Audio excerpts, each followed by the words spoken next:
Praise the Lord. The best wishes to you and your family members in the name of God. దేవుని నామమునకు మహిమ కలుగును గాక. దేవుని నామం పేరిట మీకును మీ కుటుంబ సభ్యులకును శుభాభివందనములు. ఈరోజు దేవుని వాగ్దానం, టుడే గాడ్స్ ప్రామిస్. ఆయన పరిపూర్ణతలో నుండి మనమందరము కృప వెంబడి కృపను పొందితిమి. యోహాను సువార్త 1వ అధ్యాయం 16వ వచనం. And from his fullness we have all received grace upon grace. John chapter 1 verses 16. క్రీస్తునందున్న ప్రియమైన సహోదరి సహోదరులారా, ఈ ఉదయకాల సమయంలోను దేవుడు నీతో నాతో మనతో మాట్లాడుతున్నాడు. చూడండి, భక్తుడైనటువంటి యోహాను గారు దేవునిని స్తుతించే వ్యక్తి. అయితే ప్రభువైన యేసుక్రీస్తు యొక్క కృపను గురించి మాట్లాడుతున్నాడు. మనమందరము కూడా దేవుని యొక్క కృప కలిగిన వారమే. దేవుడు తన కృపతో మనలను భద్రపరుస్తున్నాడు.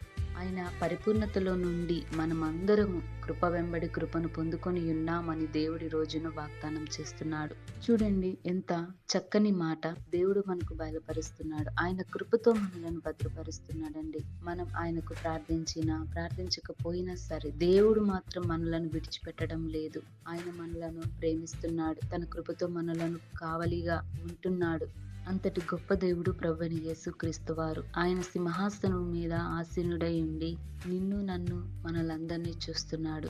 ఆయన పరిపూర్ణతలో ఆయన యొక్క కృప ఎంతో శ్రేష్టమైనది. ఆయన కృప మన మీద ఉన్నందువల్ల ఈ రోజున మనం సజీవ లెక్కలో ఉన్నాం. దేవుని యొక్క వాక్యమును వినగలుగుతున్నామంటే అదంతయు కూడా దేవుని యొక్క కృపే. మనం ఏ పని మీద బయటికి వెళ్ళినా, క్షేమంగా తిరిగింటికి వచ్చినా కూడా అదంతయు కూడా దేవుని యొక్క కృపతో మనలను రక్షిస్తున్నాడు. కనుక దేవుడు దయచేస్తున్నటువంటి కృపను బట్టి మనం ప్రార్థించుకోవాలి. ఆయన కృప లేకపోతే మనం ఏమైపోతామో ఒక్కసారి ఆలోచించండి. కనుక దేవుని యొక్క వాక్యం సెలవిస్తుంది. మనం దేవుని యొక్క వాక్యమునకు లోబడి జీవించాలి. మన యొక్క ప్రవర్తన, మన యొక్క నడవడిక అనేది కూడా దేవునిలోనికి చేర్చబడాలి. మంచి లక్షణాలను కలిగి ఉండి యథార్థతతో జీవించే వ్యక్తులుగాను అతి కృపా కాపుదల దేవుడు మనందరికీ దయచేయును గాక. ప్రార్థన. ప్రేమ కలిగిన తండ్రి, దయగల దేవా, నీ పరిశుద్ధమైన పాదమునకు స్తుతులు స్తోత్రాలు.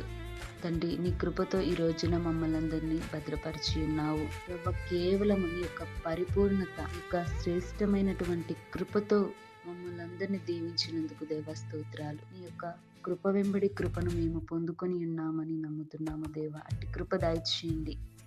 ఈ వాక్యం వింటున్న ప్రతి బిడ్డను దీవించండి, ఆశీర్వదించండి. నీ కృపతో కావలిగా ఉంచమని నజరేయుడైన యేసు నామమున ప్రార్థిస్తున్నాను తండ్రి.